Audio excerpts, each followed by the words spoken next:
ई-के-वाय-सी ज्या ज्या बहिणीने दुरुस्ती केलेलं आहे, हे बघा ई-के-वाय-सी तुम्हाला दुरुस्त करायला सांगितलेलं आहे. भरपूर बहिणींनी ते दुरुस्त केलेलं आहे.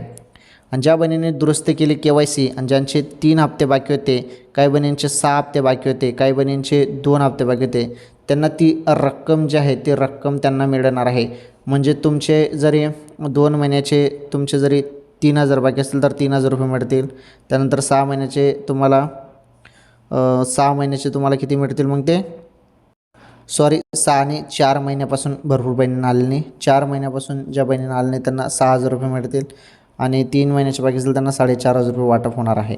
आणि ज्यांचे मागील हप्ते बाकी आहेत त्यांना ती रक्कम मिळेल. आणि ज्यांना सर्व मागील हप्ते मिळालेले आहेत, हे सर्व हप्ते मिळाले आहेत, त्यांना मग 20वा हप्ता वाटप होणार आहे. आणि 20वा हप्त्याचे वाटप होणार आहे 1,500.